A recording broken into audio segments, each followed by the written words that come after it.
I'll go right out and say that I may not have loved every second of this, and there was one standout episode I particularly didn't appreciate, but Marvel needs to make more stuff like Eyes of Wakanda, because before more far-reaching crossover events are unsuccessfully adapted from the comics, butchering that storyline and making it so that we can never get an actual version of said story, fun and creative stuff like this needs to be prioritized. Welcome to Sandwich Reviews. I'm that sandwich guy, your nihilistic optimist, and Marvel's latest animated project, Eyes of Wakanda, is well worth a watch and a fun time. I do have some issues I'll bring up later on when discussing some spoilers, but most of its runtime is at least on par with the best of what What If had to offer. At times, the writing isn't as funny or the animation isn't as fluid as what I think the filmmakers set out for, but it is more than deep. And when it counts, looks spectacular. With that animation, at first I thought there might have been some kind of Aeon Flux look with a sort of fisheye lens, but no. That being said, there are tons of Eastern anime inspirations that really sell the style and vibe this was going for. And at first, I was concerned the action was coming off as a little bloodless. Not that there's no blood, but there's just not a lot for how much violence there is. And there's a lot. Something I was not expecting. I guess I could have always just done a tiny bit of research and seen it was rated TV-14, but I was expecting something kid-friendly, which would have been fine, but this is not. But what I appreciated most about this show was how morally ambiguous it all was. I don't think the third or fourth episode do as good of a job at this, but I remember getting to the end of episode 2 and finding it fascinating how anti-Wakanda the writing was. But I think it was deeper than that, creating stories that weren't opposed to Wakanda, but instead were anti-establishment. And maybe that moral ambiguity was to the detriment of the heroes, because I did side with the villains most of the time, but I'd take that any day over some generic story about good versus evil. And in the grand scheme of things, it can be argued this show is entirely unnecessary for the multiverse saga and for the audience's specific view of Wakanda, yet I'd argue that not everything in the MCU has to be part of some larger narrative. Some things can just be fun standalone adventures. And if more people agreed with that outlook, from the droves of unhappy fans to even those working inside Marvel, I guarantee a lot of their perceived problems would vanish overnight. Though Eyes of Wakanda isn't perfect. And to get into some individual grievances I had with the show, I'll need to give you a spoiler warning.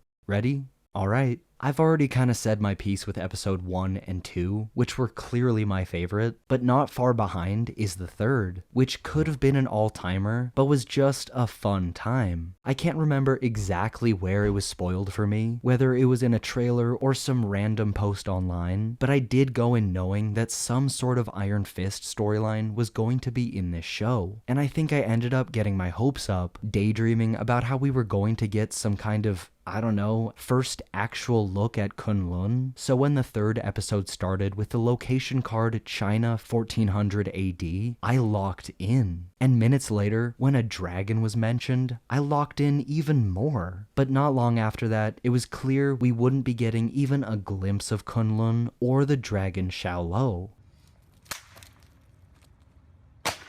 Yet, after I got past my disappointment, I really did enjoy that whole episode, which had great action and a fun scorned lover storyline that was revealed to be much deeper than I initially gave it credit for. But of course, then there's episode 4, and if you couldn't tell, a through line of this show for me was how surprisingly deep and sophisticated the writing was. So starting that last episode, I got really excited when I first saw the Watcher and a certain familiar axe turned up. But that quickly turned into concern that some kind of ridiculous retcon was going to happen with Chadwick Boseman's Black Panther. I trusted Ryan Coogler and all the other filmmakers working on this to not do that, but I couldn't help but be worried. That, plus the fact that the episode's plot and character progression in particular moved a little too fast for my liking, and had an uninspired nothing villain, did it no favors. Kinda just leaving a sour taste in my mouth for what would have otherwise otherwise been a memorable, fun show. But aside from what, in my opinion, was a lackluster final episode, my only question was whether or not we as the audience were getting translated audio from original ancient languages, which I assumed was what was happening, yet there were exceptions where an actual language was used for a phrase or two, leaving me slightly confused.